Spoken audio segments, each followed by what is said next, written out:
اللغة العربية الفصحى والدرجة كثيرة. ذلك لغتي من أولى إنجليزي. فهم؟ That was my language before English. So these teachers don't have a clue on what's really going on. I can start anywhere you want. But everybody recognizes the Negeru, the Egyptians, the Nephilim, the so-called Hebrews. You follow that? The Pharaohs, the Greeks, the Malaika, the Arabic, or angelic beings, or heavenly hosts. You understand? Understood. And those beings descended down to earth. When they got here, they came here in what's referred to as a ru'ah or a rufa, in a soul or spirit state, an etheric body. The essence of you when you look in a mirror long enough and you realize you're looking from the inside out at your body. If you don't believe me, try it. Stand in the mirror and stare and look at yourself and keep talking to yourself, and you get a realization that the real you is on the inside looking out. This body is a bacteria that's plaguing the soul, the essence of you. In your Bible it says, man, what? I shake man up the ground and breathe into the breath of life, and man became us. The living part of you is called Nefesh Hayim, or Hayat. The life force. Language is key here. You understand? Alright, so I wanted to play that because if you listen very closely, he says, inside of you is the life force, and he calls it the Haya. Let's go back just a little bit. And breathe into the breath of life, and then became us. The living part of you is called Nefesh Hayim, or Hayat. Or Haya. So I think it's funny that you can find all of these references to his name and to the spirit of breath.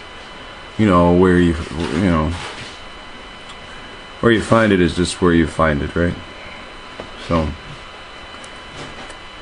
today we're dealing with the BLM.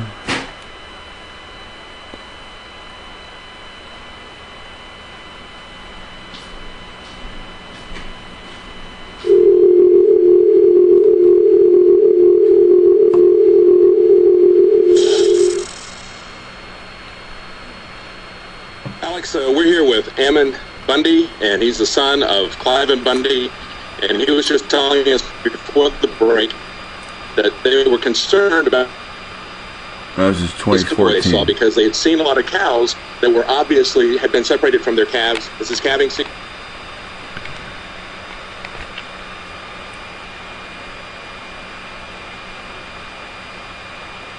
Alright, we got a good video here. So we'll watch this one in a second.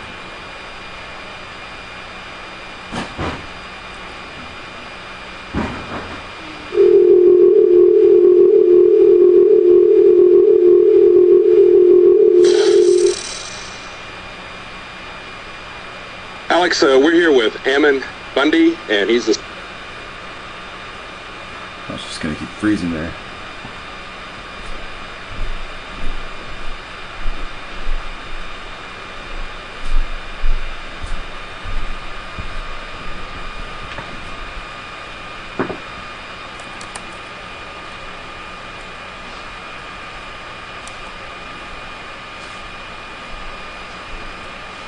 Alright, now you know why your computer does it. It's all just to put advertising. Son of Cliven Bundy. Not close the advertisement. And he was just telling us before the...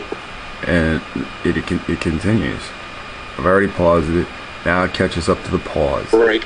This is all because they of were advertisements. concerned about this voice saw because they had seen a lot of cows that were obviously had been separated from their calves. This is calving season. They're concerned that they're running these calves hard. They're running the cows hard. They're afraid that they're dying. So they wanted to see what was inside this truck, and that was a group of demonstrators. Let me show you first his where he was tasered right here on his neck, and you were also tasered elsewhere, right?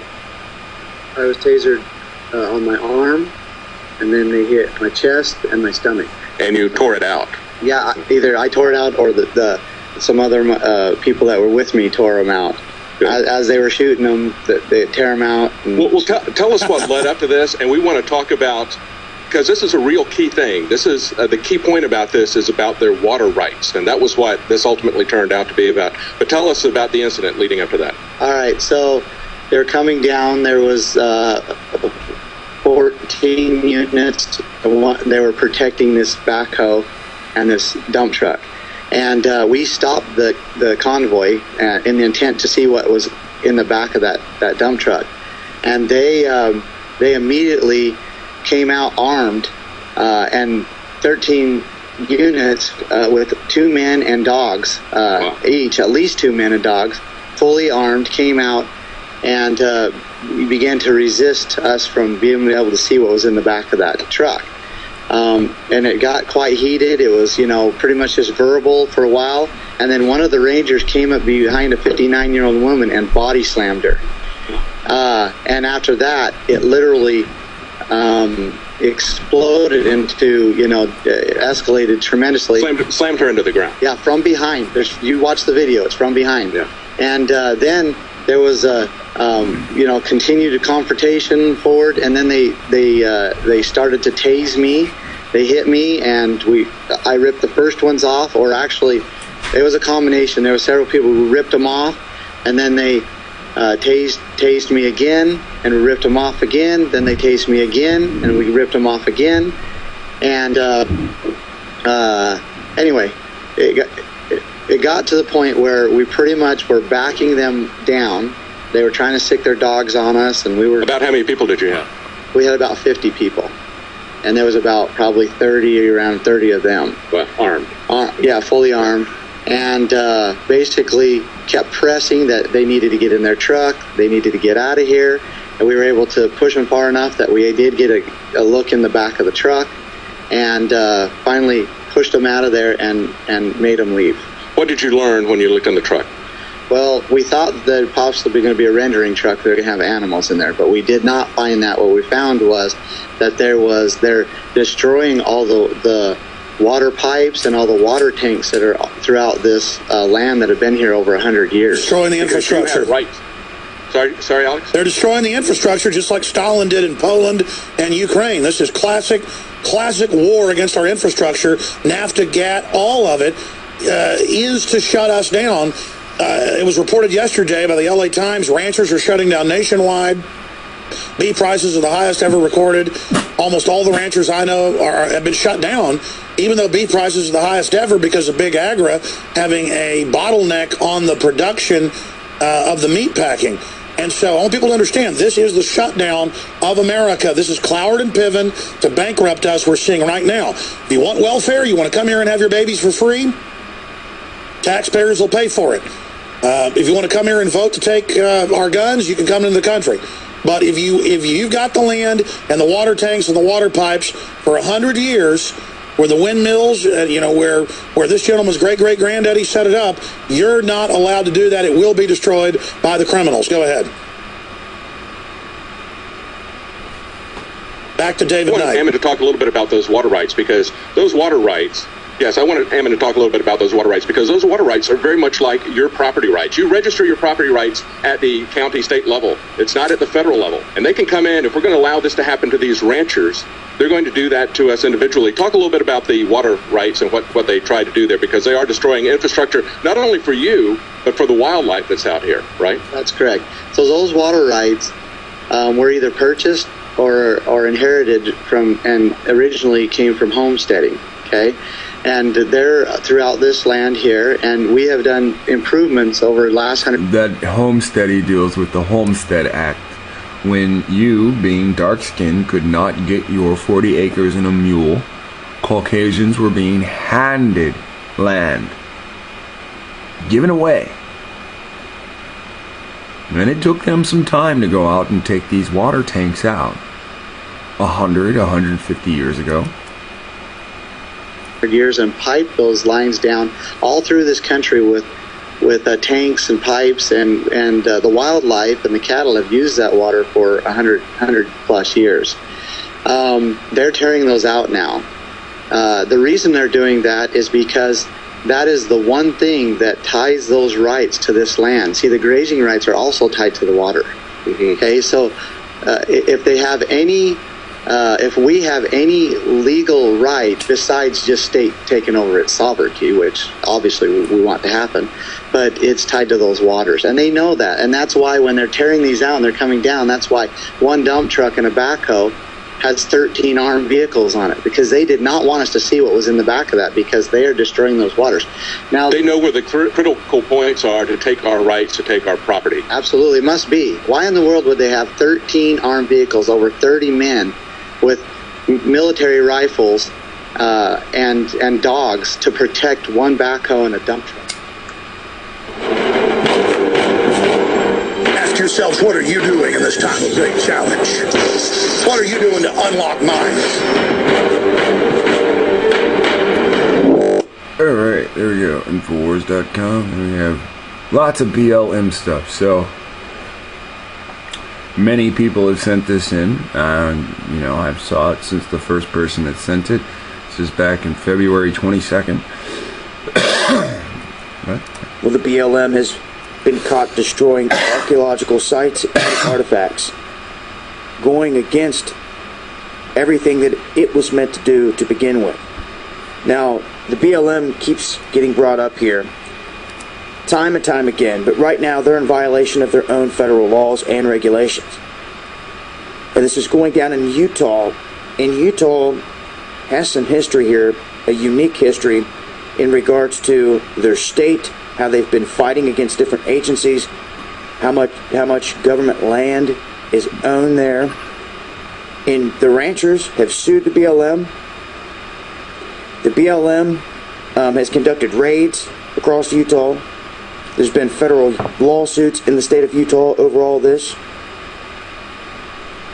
And it goes beyond just one site. There's many different sites. And what they've done here is they have gone against everything that they were put in place to do, which was supposedly to protect these areas, which I think that has been abused as well.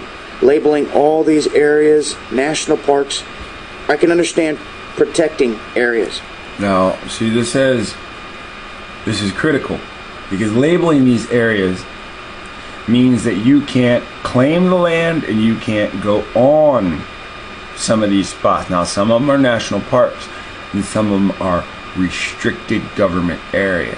Now you have to ask, why does the restricted government area in the middle of Utah surrounding national parks? Well, it has to do with what's been discovered there. And this was the whole point of them giving this land away. When they're sitting there promising you 40 acres and a mule, but handing this land away. This is manifest destiny. You must manifest your own destiny to hide their past. See, God doesn't want us to fight them. God put these man beasts aside a long time ago.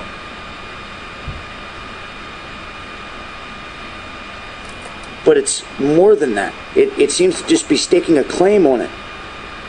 Making it a World Heritage Site, which means it would be controlled by the UN. You see, like Mammoth Cave in Kentucky and other big parks that they just stake a claim to. You see, just in Mammoth Cave, it's a national park. Even though it goes underground, you still cannot even fly over the woods above it, because it's a national park. And if you ever wanted to go looking for your true history, you're going to get in trouble, and you're going to get fined $10,000, a year imprisonment, and if it's worth any more than $500, you're going to get double that, and then it starts at $100,000 for a second offense. Just because the water lines dropped on the creeks, and you were down there doing some digging, and you found some artifacts down there in California, what happened to it, man? Dug some stuff up, was like, wow. Went and showed some people to see what it was, take it to some experts, and then he got in trouble. they dug up pre-Columbian artifacts which prove that your melanated buttocks has been in this land long before Columbus came. This bothers history that we're brainwashed with. So this is the importance of their claims on specific areas, especially areas related to what we call the Bible. Then he got in trouble. You see, I think that needs to change. I think the game needs to be to where you need to give people an incentive to learn their history. Instead of getting them in trouble, say, all right, we'll pay you the money. Did you just hear that? It just changed to about history. Now, you need to see what's going on in this video. Just take it to some experts, and then he got in trouble. Then he got in trouble. You see, I think that needs to change.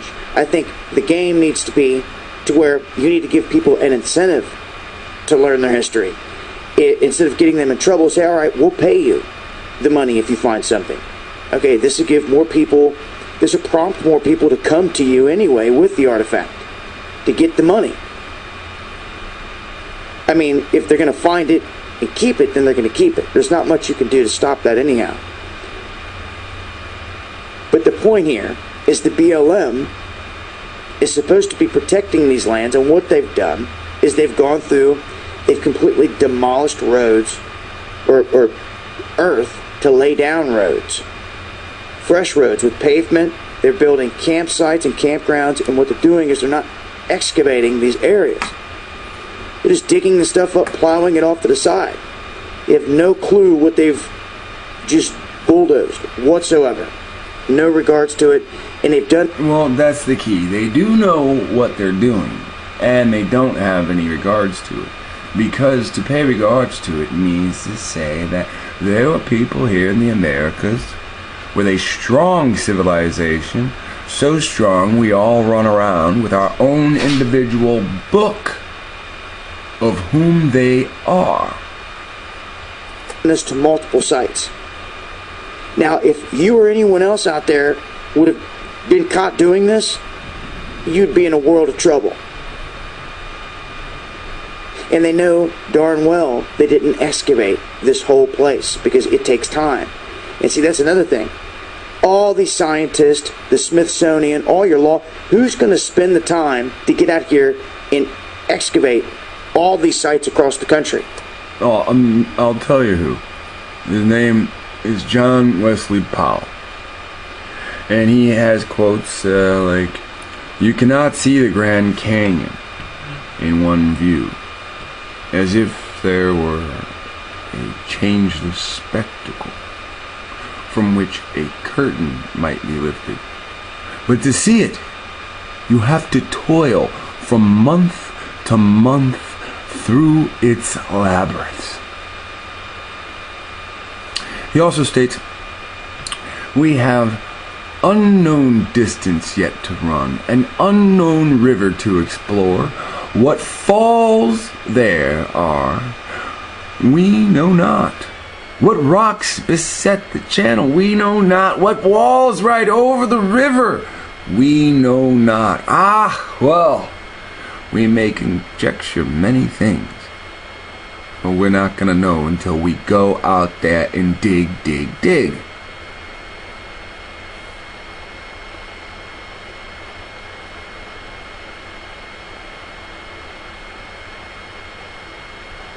Possible ideas and thoughts are vast in number. A distinct word for very distinct idea and thought would require a vast vocabulary. The problem in language is to express many ideas and thoughts with comparatively few words. Now, how do I express some ideas and thoughts with just a few words like good old boy John Wesley Powell has just stated? Well, big idea, few words. P-R-E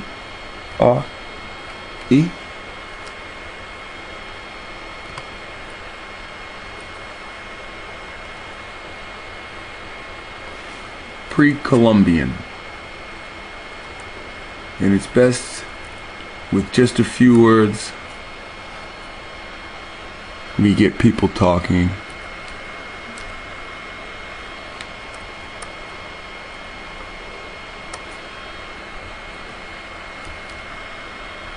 With artifacts or history.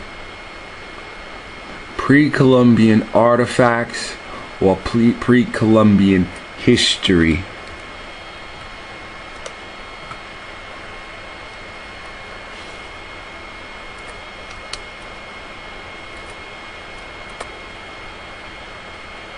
Is what we're really aiming for in conversations.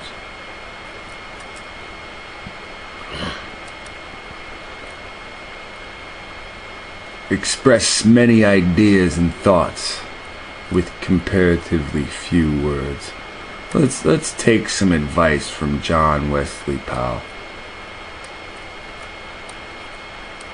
You don't have enough manpower to do it. It's never going to get done. You don't pay the people worth of crap to do it anyway. And those that do find the stuff right now are getting in trouble. It's part of keeping your history a mystery. That's why it's that way. Whose history? You wonder what's inside those big mounds and everything else. They don't want you to go looking, and if they catch you doing it, you're going to get in trouble. You see, but you do understand he's talking directly to you. Dare I say, there's a chance he could be watching some of the videos from time to time. I mean, listen to the way he's wording this. Your history. Those mounds. Who's going to spend the time to get out here and excavate all these sites across the country? You don't have enough manpower to do it. It's never going to get done. You don't pay the people worth of crap to do it anyway. And those that do find the stuff right now are getting in trouble. It's part of keeping your history a mystery. That's why it's that way. These people came over after Columbus. He knows that. He's not talking to them. He's talking to you. You wonder what's inside those big mounds. Keeping your history a mystery. And then he goes right into the big mounds. Keeping your history a mystery. That's why it's that way. You wonder what's inside those big mounds and everything else. They don't want you to go looking, and if they catch you doing it, you're going to get in trouble. You see, but they're agencies that are tasked with protecting these places have been busted doing the exact same thing. And is anyone getting in trouble? You see, this is the problem. There needs to be someone policing the BLM. Straight up. There has to be a system of checks and balances here, because anytime you give someone all authority and power with nothing above them, what do you think is going to happen? And that's exactly what's happened.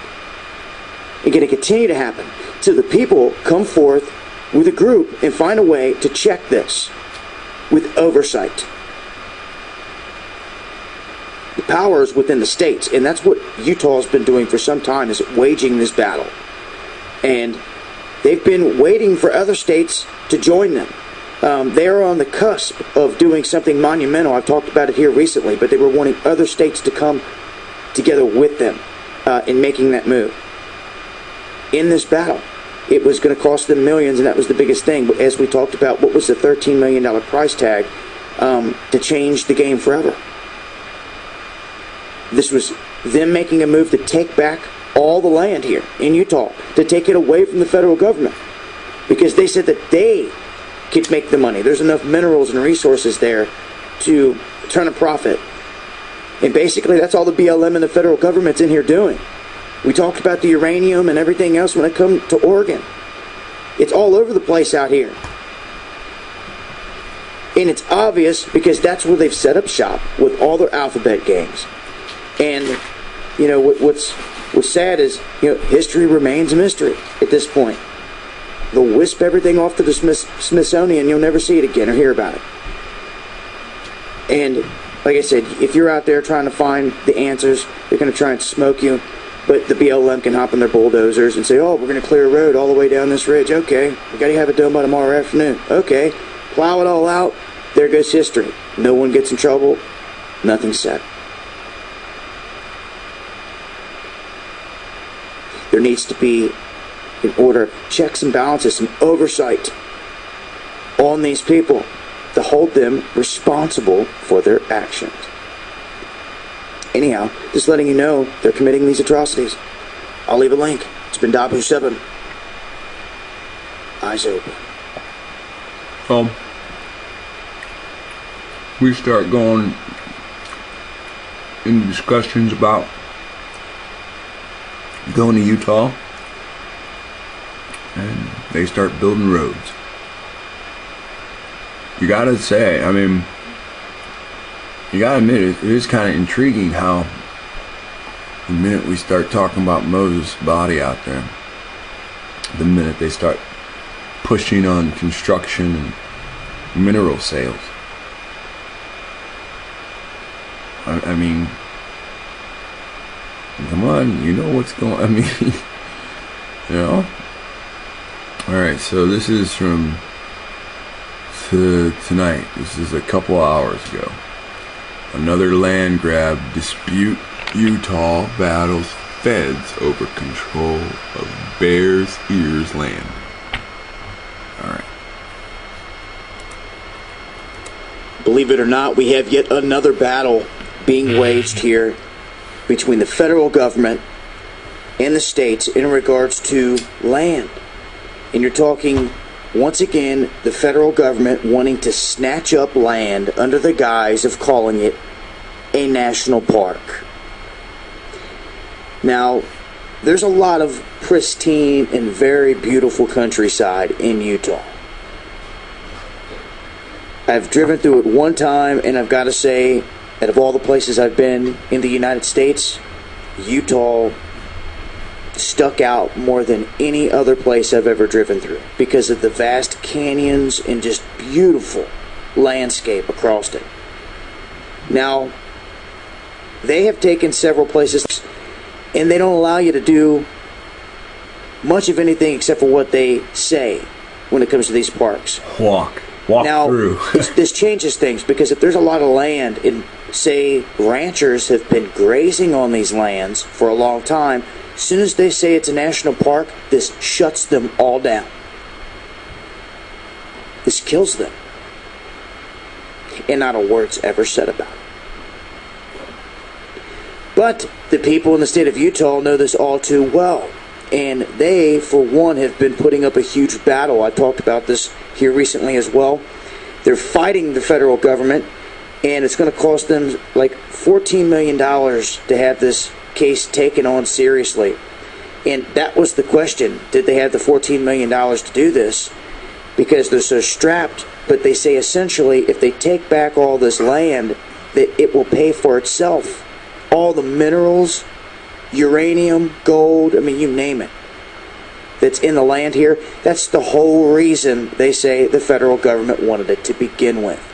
Not because of its beauty, not trying to protect it, because they turn around and they cite how they go against protecting things all the time to put in their pipelines, their fracking, their drilling, I mean, you name it.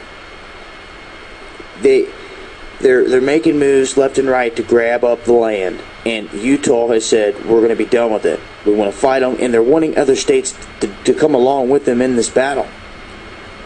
Problem is a lot of the other states have been crippled in many ways, or have things being held against them, or they have governors or senators that have sold them out, as well as sheriffs. But they're holding strong here, and what they're saying is this land that is known as Bears Ears is the area they're targeting. And if they have it their way, they're going to come here and they're going to get their hands on it. And it's in a very remote area. Even the governor says the only time he's ever seen it is out a plane window. It's out there, but hey, does that mean that they have a right to just, since no one's out there, go out and claim it and say no one can do this or that? You have to understand there's so many rules that are put into place when they make these moves. Hell, you can't even fly an aircraft over these areas. So, you can see there's something out there named Montezuma right there. You know, just to make it more mouth-watering. The national parks, nowhere near them. Couldn't even fly a drone, a parrot drone, 10 feet in the air. I mean, isn't that what the parks are there for, is to take in the beauty and to be able to show people and everything else? I mean, they're stopping people from doing so many things. Now, we've talked about this before when it comes to even Mammoth Cave here in Kentucky. It's underground, yet you can't fly above it. Nothing special up top. But or is there? They don't want you to see what's going on from above in a lot of these places. You know, that's why I've been going out to places like Serpent Mound, and I'll continue to go to other ancient places, hopefully Chillicothe Mounds, and get the shots of these places from an aerial perspective so we can actually see what's going on. Because oftentimes when you zoom in on Google Earth, they leave things out. They don't want to show it for what it is, and you never know what you're going to find till you go there. And there's a lot of history in places like this. But are there people running in here and destroying it and all this? No. There's no one even going out here. 700-year-old cave dwellings. They just want to put it under their control. So then you have to start looking. You heard that. Dwellings. Those are caves people used to live in 750 years ago. What's underground? When you start doing that, it starts to become clear what they're doing. And look at the percentage of land that they own west of the Mississippi. Your jaw will drop. Yet Utah is putting up the fight. And this is the latest land grab situation going on there. I just wanted to make people aware of it. I'll leave a link. Till next time, it's been Dabu 7. Alright, so again, when Joshua... Believe it or not, we have yet... when Joshua goes through the land, Moses passes away. This is when you start to get your valleys of this, your valleys of that. These are where these valleys are named. People keep telling you, well, they're on the other side of the world. These wars are going to take place right here. These people are going around claiming the caves so they can try to control the cave system that's under the ground.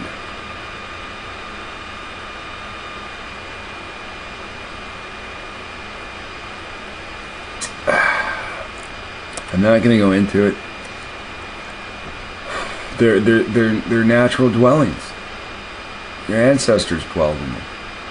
It's perfect for you right now. But sitting at home watching these fucking videos isn't going to get you any step closer. If you're sitting there and you're wondering, what can I do? What can I do? Make sure you have your shit packed. Sell off your excess stuff. Make sure you have your camping gear. You can go to utah.gov, and when you're at utah.gov, type in, it states I want to, and you just type in unclaimed, and it won't even let you spell the word, before it already gives you what you want. It says search unclaimed property or unclaimed property holders report system. So you can click on either one. And it takes you to mycache.utah.gov. And as you scroll down, you can learn about land that is unclaimed for sale. There's also another one, landwatch.com, and you can select the region, the U.S. state. You can scroll down to Utah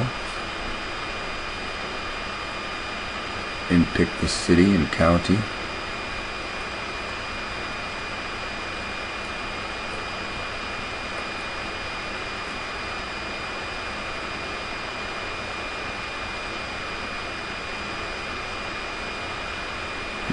can pick Moab.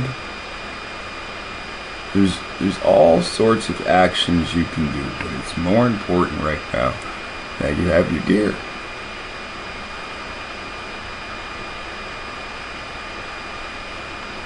So, pray about it. Talk to you later.